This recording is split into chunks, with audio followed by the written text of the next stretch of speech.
I'm on the floor with my hands behind my back, somebody's twisting my arm and repeatedly hitting me.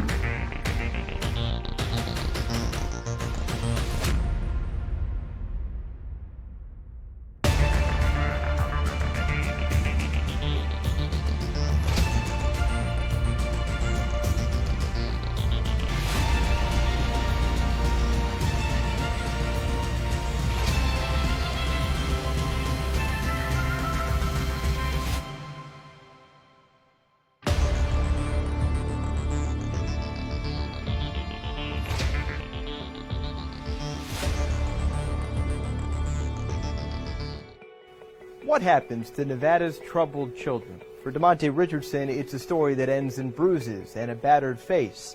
But his story, just like our months of reporting, starts in rooms like this one, where young teens sit in front of a judge. We've been looking at Nevada's juvenile justice system for more than a year. We've watched dozens of teenagers sentenced to youth camps and detention centers, some sent by Clark County thousands of feet above Las Vegas to Spring Mountain Youth Camp. Others shipped hundreds of miles away to northern Nevada to a century-old correctional campus called the Nevada Youth Training Center. The rest will spend 6 to 9 month sentences at places called Caliente or Summit View. It's a system designed by politicians, paid for by you, with one goal: take kids that commit crimes and fix them. Rehabilitate them, make them whole. What we learned is that the people who oversee the system have no idea if it's working. The district attorney in charge of juvenile court told us that in May 2018.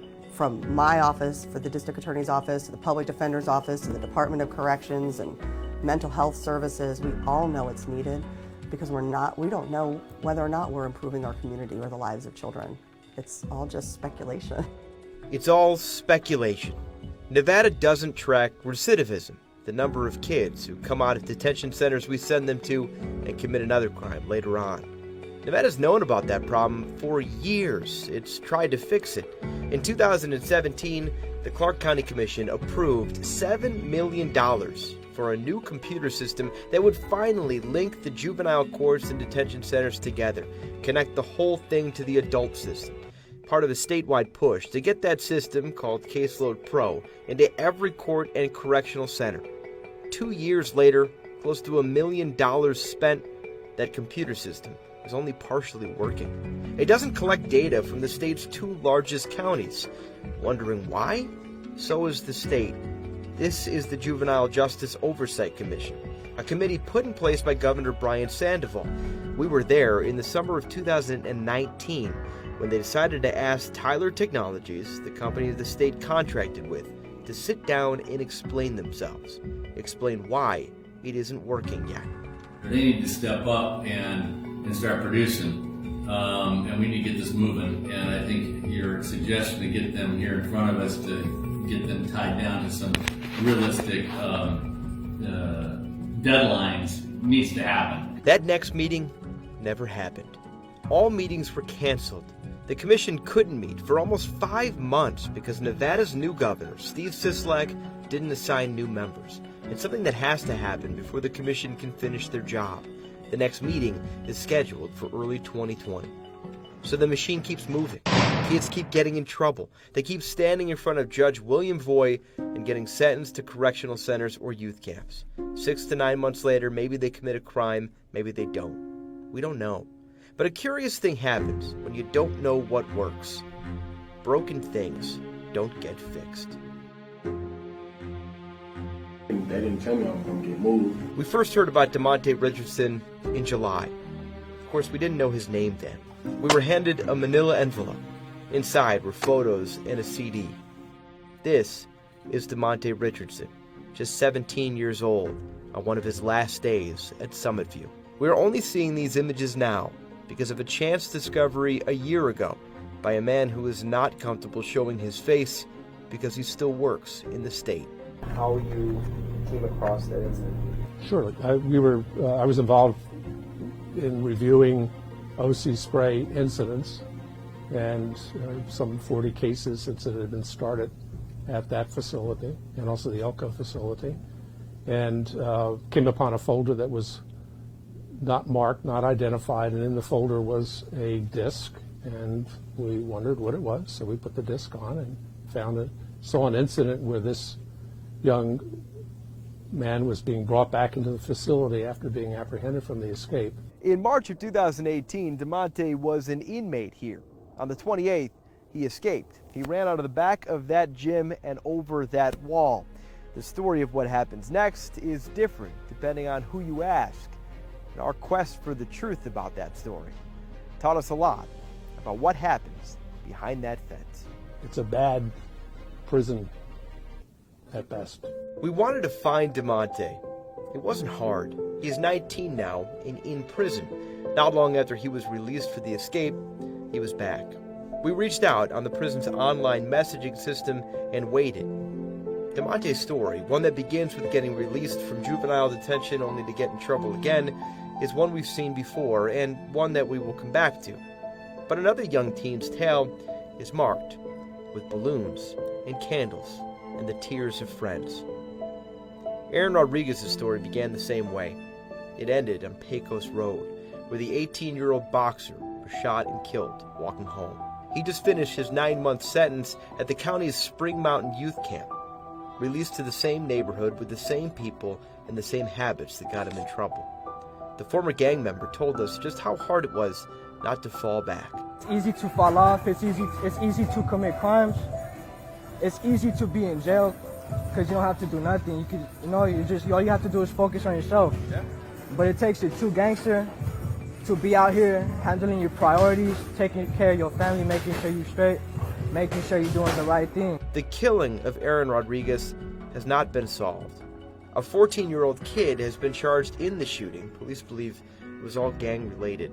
His trial is expected to begin in 2020. While we waited to hear from Demonte, we were learning more about where he tried to escape from. Summit View Youth Training Center.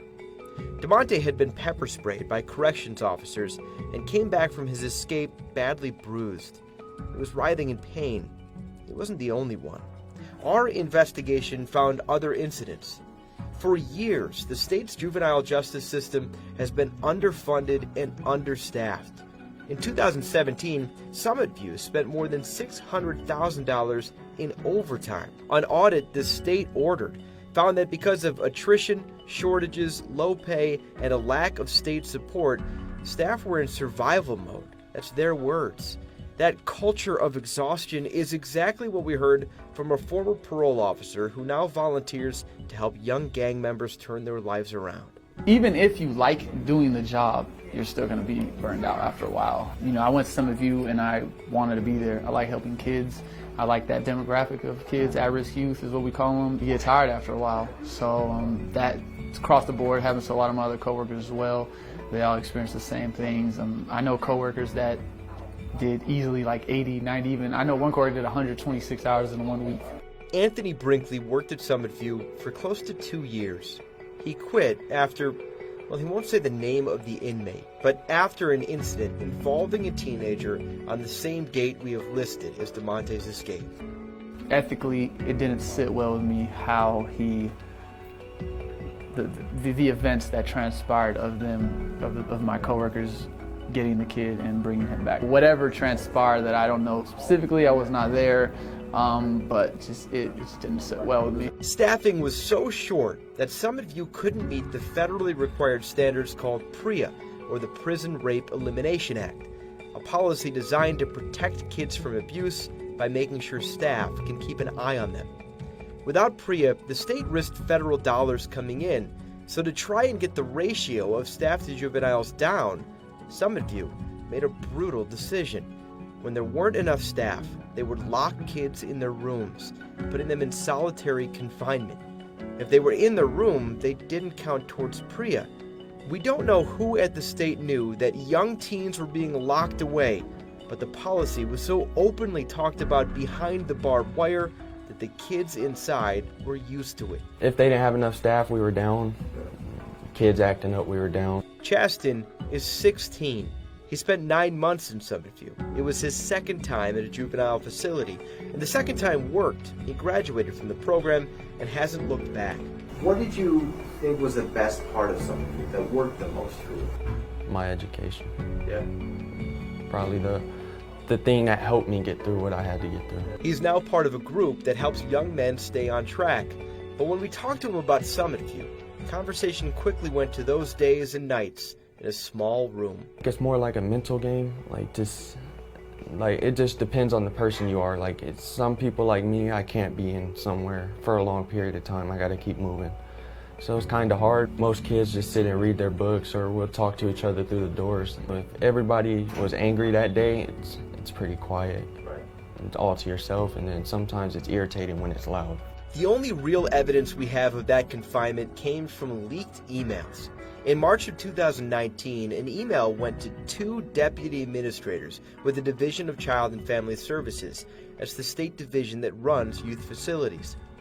I'm sure you're aware of the increased room confinements in February, it reads. 112 of the 207 in that month alone were for PREA ratio violations. That email was from the state's PREA coordinator. Summit View seemed to be becoming toxic. An email was sent to Summit View staff. A staff member had been trying to report situations and concerns about coworkers anonymously. We are obliged to communicate to a supervisor immediately, it reads. Inside the state system, some believe the culture was changing. Based on my experience, that DCFS operates under a culture of thou shalt not report, thou shalt cover up, thou shalt lie, and that covers both employees as well as the youth in our care. Well, we kept pushing the state for more documents. Another email went out, forwarded to us. Overtime, low pay, lack of support, Summit View was becoming a pipe bomb. A decision from 2017 became the fuse. It was then the state allowed officers to use oleoresin capicum, or pepper spray. At first, a lot of my coworkers were real hesitant to use it. So they were like, well, they weren't sure of the actual policy on the spray. Will the administration back me up if I do use the spray? So these are all questions in their mind at that time. Did they get comfortable using it? Yeah, I would have to say maybe a little later on, after about a year. We wanted to see how common it was, and when and why it was being used. We asked the state for copies of incident reports, the paperwork officers have to file every time a juvenile inmate is sprayed, and every time an officer uses force. It took months, but the reports finally started coming in. By our count, officers at Summit View used force on teenagers 100 times in 2018 alone. Noted on dozens of reports, the officers broke policy by doing it. In November of 2018, one teenager was sprayed with OC spray, then had a spit mask placed over their face. It forced the spray to stay on. According to the report, no OC spray was warranted at all. Other young men were put in restraints for horseplaying in the gym. An October 2018 report details how a youth was being carried by their arms and legs when they had a seizure in the courtyard. In June of that same year, just before 7 p.m., a teenager made verbal threats to staff from the other side of his door. Staff sprayed pepper spray into his room. Chaston remembers that. It was pretty crazy. I mean, it came in my room too, so the smell of it was in my room. It's just like a choke. You just can't breathe. Dozens of use of force incidents were okayed by supervisors, but we have questions about them too. State policy is that each incident has to be recorded on camera, but time and time again, video was missing. Often, entire sections of reports were missing, but the uses were still okayed. We put them into conditions that I've seen that, quite frankly, just affirm more trauma. The reports give us a look at the officer's side, but they never include interviews with the juveniles. They tell a different story. In 2019, an anonymous survey went out to 10 Summit View inmates. 7 said they had been sprayed. I have been sprayed twice. Staff put baby soap in my eyes and mouth. I've been sprayed 4 times because I got into a fight with another youth. I was not decontaminated. I got sprayed 5 times in 6 months. My hands were tied. I asked for help staff refused. When you look back and remember those moments, remember that smell of OC spray, remember hearing that you gotta go back in the room again, just facing the nothingness, what kind of memories come back? It would be mostly anger. It would be the emotion I felt going back towards that, because some kids didn't deserve what happened. Some did, some didn't. So I think some things were taken to the extreme. It just irritates me to see that that was going on there. I wanted to see inside Summit View myself, and after about a month of negotiations, I was allowed in without any of the stuff in the truck. The state won't let cameras inside. They would let me bring in an audio recorder, which paints a picture of life on the other side of the barbed wire. I'm going to hold your ID, and then when you leave, we exchange. The first thing you notice when you walk into Summit View is this place looks like a prison, and the man in charge, Walt Pesterfield, knows it. There were 32 kids inside when we toured. Pesterfield says the goal is to get every one of them back home a changed man. Our job is to try to help these young men be productive citizens when they leave. Pesterfield took over in 2018. He talks a lot about culture change, how Summit View and the staff are changing their ways. But take a walk and you can see just how many hurdles are in his. There were 32 inmates when we got there. School was in session, but not everyone was in class. One teenager was in his room on suicide watch. 5 students were sitting at a table because of disciplinary problems, essentially suspended from a prison school. 2 others couldn't go to class because they were already graduated high school. The one you met is, well, actually both of them right here sitting at the table, they're both high school graduates. What do you do all day when you're a high school graduate? Well, they're supposed to be working, but it's too hot to have them working. There are no programs other than that school. None. The dorms are small. Thin halls are lined with cells. When Las Vegas is hot, students aren't allowed to exercise or play outside. They are allowed to cram into the gym, but there is another problem. There's no air conditioner. If you want to beat the heat with a trip to the water fountain, more bad news. Water fountains aren't refrigerated here. In the late spring and summer, the water that pours out is too hot to drink. This is a photo given to us from someone inside. The fountain isn't clean. Teens are given water bottles, but we didn't see anyone carrying one. 75% of the inmates here are on psychotropic medication, but the state hasn't had a director of nursing for the juvenile system in more than half a year. Our man inside tells us nurses have been told to cut back on overtime.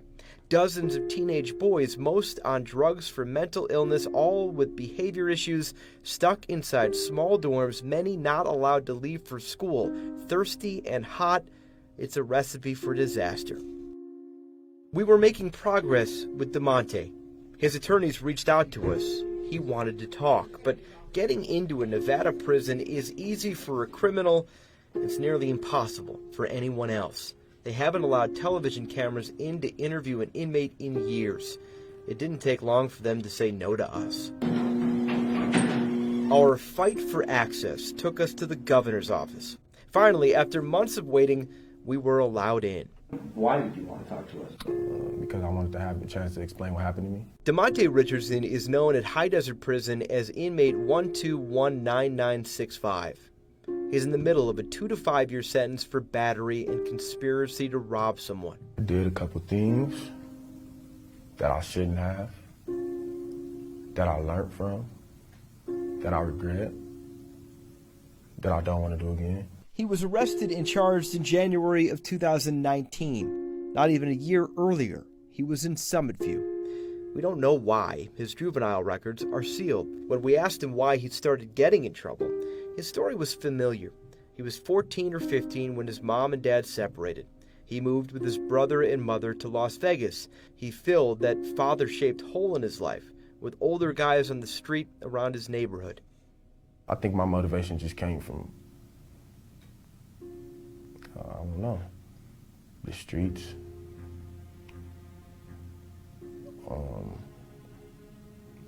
Older people that I know. The 6-foot-tall tattooed teenager doesn't look anything like the kid we first saw in pictures. This is Demonte on his last days at Summit View after he tried to escape. I was in the gym, and kind of just said, forget it, right? I ran out the back door. I hopped over the gate, you know, made it over, and I started running. Before we let Demonte tell you his version of what happened, let's tell you what Summit View's version is. We found it buried in those reports we fought to get. No names, but dates match. According to staff here, on March 29th of 2018, at 4 p.m., a youth, presumably Demonte, locked staff out of the gym and took off. 4 minutes later, staff were closing in.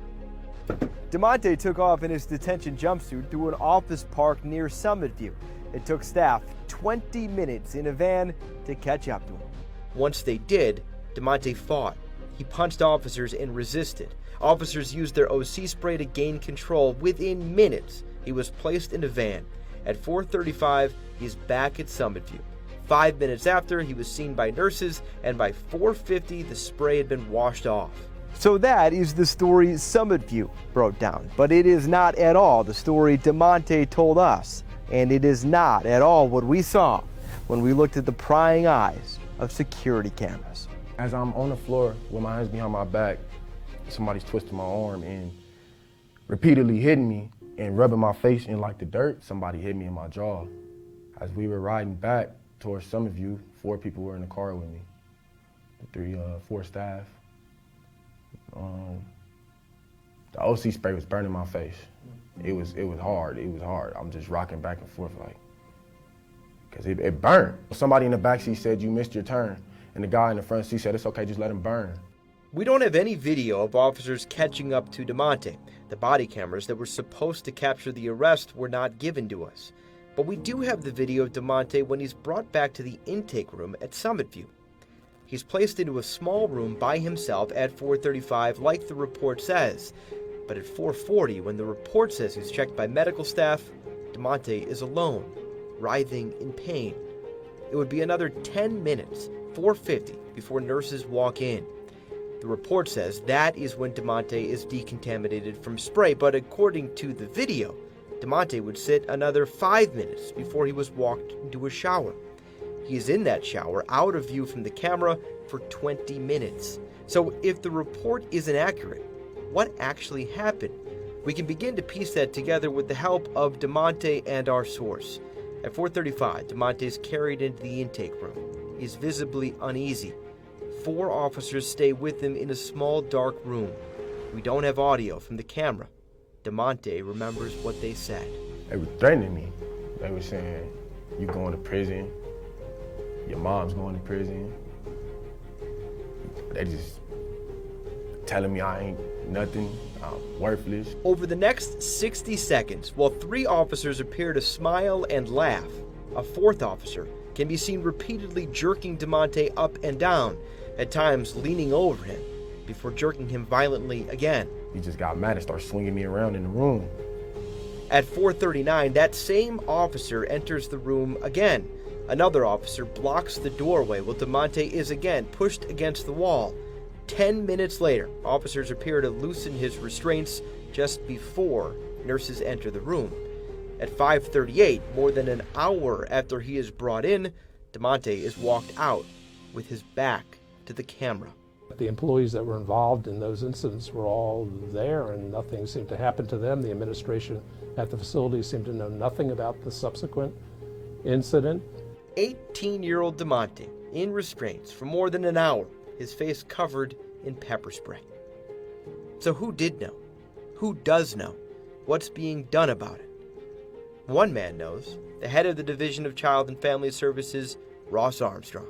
I can't talk about specific HR or instances, but that is not an accurate description of what occurred. The aftermath or what occurred? That we don't get rid of people who are not following the policy. Ross Armstrong has been in the DCFS system for years, first as a deputy administrator, now as the man in charge. He will not talk about Demonte's case. So let's talk about Summit View and those pages of broken policies, of confinements and sprays. Why do we OC spray kids? So the OC spray can be used to a control situation that's out of control, like a riot, or if there's an assault where there's a threat of substantial bodily harm. Is it only used for out of control situations? That's our policy states it is. So if it's used outside of that, then then that would be a violation of our policy. We got incident reports, as you know, about OC spray use and use of force, and the vast majority of them were out of policy, were not in policy. That was for 2018. Concerning? That is concerning. Why do we spray kids when they're in room confinement or inside the room? That we should not be doing. It happens, though. It has happened, and then it's addressed with the staff. How is it addressed? So there are a number of, depending on the violation, anything from an additional coaching on how to do a use of force for any use of force situation, up to and including termination. How often are people terminated for spraying kids? Specifically for spraying kids, I would have to take a look at the numbers. I think that there's probably not. I would have to take a look at that. This is what some juveniles reported in a survey that went out to them in DCFS. One said, "I was sprayed 4 times for fighting. I have not been decontaminated in any of those times." Another said, "I was sprayed 5 times in 6 months. Once my hands were tied behind my back for 10 minutes. I asked for help, but staff refused." None of those incident reports about those specific incidents had any sort of request for more investigation or some sort of punishment for the staff member. I can't speak to specific instances, but that would be a violation of the policy and would need to be addressed. We don't know how those violations are addressed. HR records are sealed from the public. But what about this place? The lack of programs, the water, the air conditioner, the lack of staff, the forced overtime. Ross Armstrong says he asked the state for help for those. He asked the state for money. He didn't get much. Is there something we can put in place to rectify those problems over some of them? Well, one of the ones is staffing. So the legislature, although we didn't get all of our staffing, did give us additional staffing, which should assist with providing that quality programming. Any belief that we're really going to put up the money for it? They have it so far. I mean, the state has it so far. In my mind, selfishly, I think every government agency will say, "Oh yeah, give us more money. We need more money," and there's a very thoughtful process in terms of building the budget. But if we do juvenile justice right and invest appropriately in juvenile justice, then we can save those dollars from being spent down the road. We've been looking at Nevada's juvenile justice system for more than a year now. We've seen success. We've seen failure. Young men wanting to lead others, and young lives lost. But everyone we talk to agrees we have to do better. We have the ingredients to make it work, but we've got a state system that's totally disconnected to that philosophy. So what does Nevada do now? It's a question we can't answer. It's as unknown as the future of all those kids staring down a judge waiting to hear what happens next. And for now, we wait with them.